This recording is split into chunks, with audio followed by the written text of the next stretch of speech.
Bonsoir à toutes et à tous, je suis très heureuse de vous retrouver. Bienvenue dans ce nouveau numéro de Média Investigation. Chaque mois, nous vous emmenons au cœur de l'actualité à la rencontre de celles et ceux qui la font dans des endroits où les caméras n'ont pas l'habitude d'aller. Aujourd'hui, un numéro spécial dédié à la perle du Détroit, Tanger. À la croisée de plusieurs mondes, elle est aujourd'hui à la croisée des chemins. Tanger aura bientôt un nouveau visage. D'ambitieux projets ont été officiellement lancés fin septembre par le roi Mohammed VI. Objectif, faire de la ville du Détroit une métropole compétitive du niveau de grandes agglomérations internationales.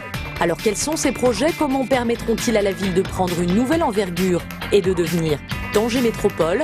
Vous le verrez dans ce numéro.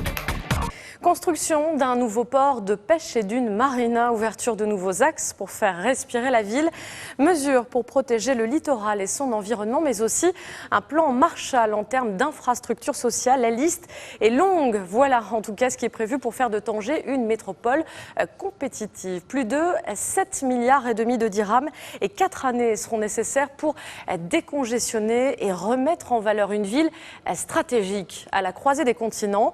Le projet a été lancé en grande pompe par le roi Mohammed VI le 26 septembre dernier. Un lifting qui arrive à point nommé pour une ville emblématique qui a grandi trop vite et parfois dans la confusion.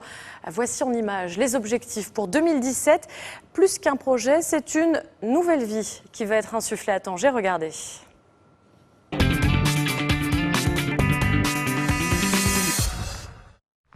Il fallait intervenir et vite.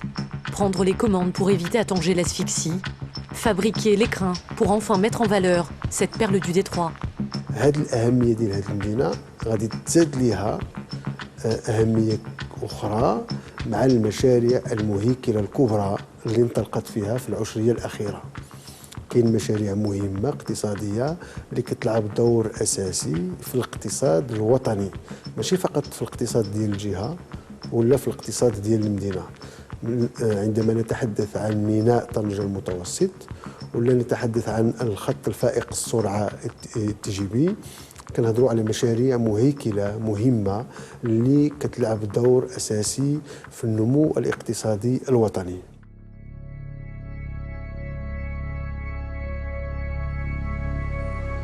Le trafic routier, c'est l'un des points noirs de Tanger, surtout en période estivale. La ville est congestionnée.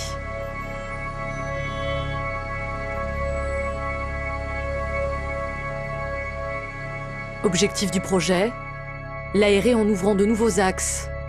Un échangeur pour entrer et sortir du quartier Beni Makada. La rocade des deux mers qui permettra de passer de la côte atlantique à la côte méditerranéenne. Et puis une route à l'arrière de Morora pour décongestionner cette zone industrielle. Il est également prévu de créer des parkings souterrains à l'intérieur de la ville. Le flux des camions en ville sera réduit, la gare routière sera déplacée.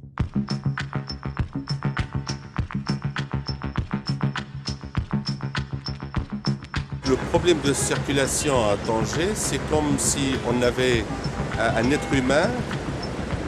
À première vue, il est en bonne santé, mais en l'examinant, on trouve qu'il a du cholestérol. Pourquoi? Parce que ses artères s'étouffent.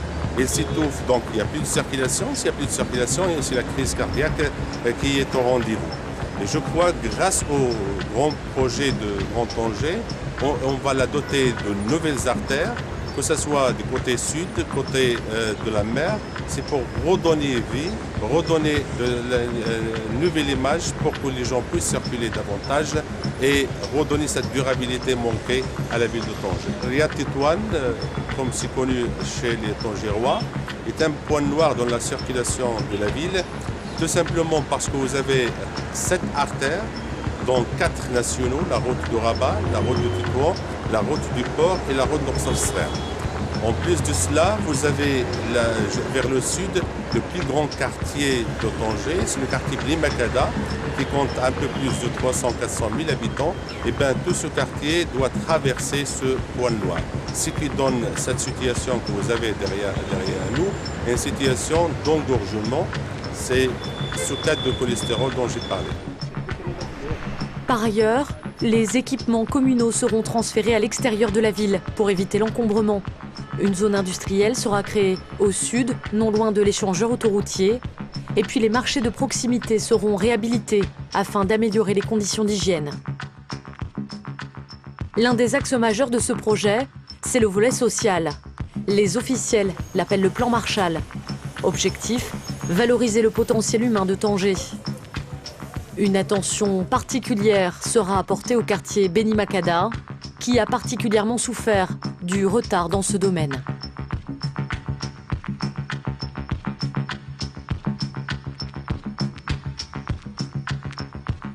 Le retard enregistré par rapport aux infrastructures socio-éducatives au niveau de ces quartiers est dû à plusieurs raisons. On citera par exemple la croissance démographique énorme que connaît cette zone dans un laps de temps assez court, ce qui n'a pas permis aux autorités de pouvoir les accompagner en installant justement ces structures socio-éducatives. Et comme l'économique est un secteur qui est assez important, donc le projet programmé dans le Grand Tanger vient justement pour remédier à ces carences et permettre et offrir aux habitants de cette zone de bénéficier eux-mêmes de ces structures pour leur épanouissement et pour leur intégration et l'insertion dans le Grand Tanger. Priorité à l'éducation. Des écoles vont être reconstruites, des centres de préscolaires gratuits vont être créés. Et puis parce qu'une ville en bonne santé, c'est une ville qui soigne ses jeunes et ses vieux, des centres leur seront dédiés, des aires de jeux et d'exercice seront également créées.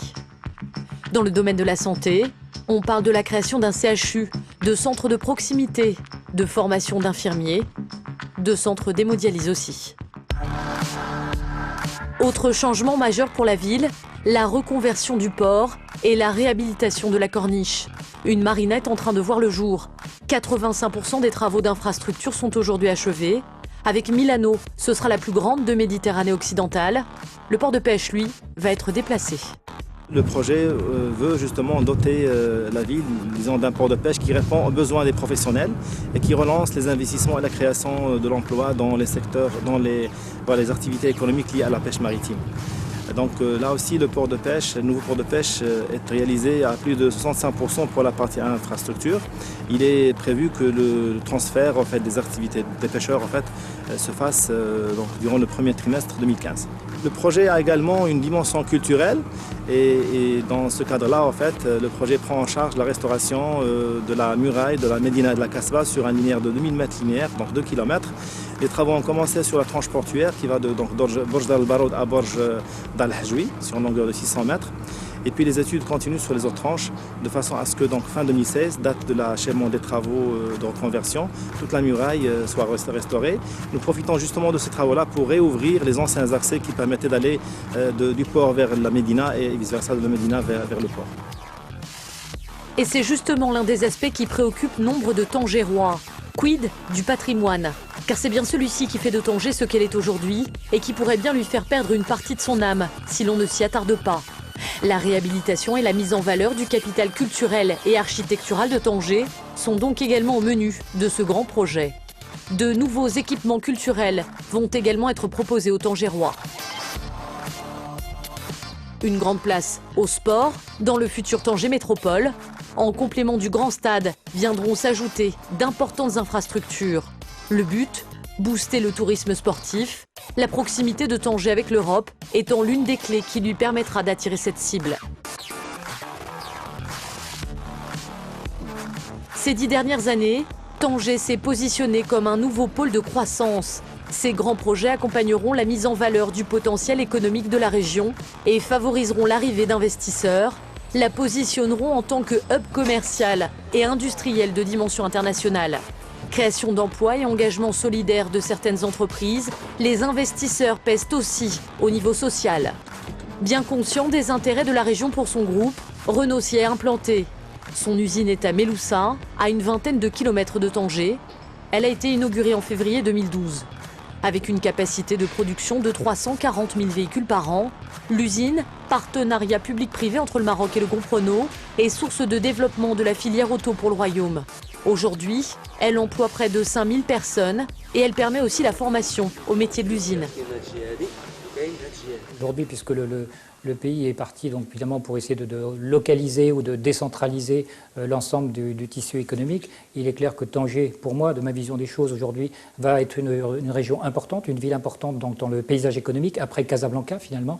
Et donc il est évident que finalement, l'implantation de Renault qui va tirer finalement le tissu économique sur cette région-là, avec son exportation, va permettre donc d'installer, et donc va être majeur dans l'installation finalement de cette importance économique de Tanger dans le futur. Au niveau social, Renault, c'est bien sûr, on a tout un tas d'actions au global sur le Maroc, en particulier pour tout ce qui est sécurité routière, mais il y a quelque chose qui nous tient beaucoup à cœur, c'est que quand on a installé cette usine de Tanger, elle est installée sur la commune de Méloussa, et donc notre souhait, c'est bien sûr de faire rayonner Renault et d'aider finalement tout ce qui est accès à l'éducation.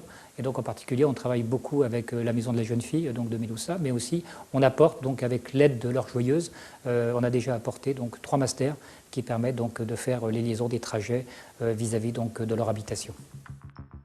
Enfin, en toile de fond de tous ces travaux, l'environnement.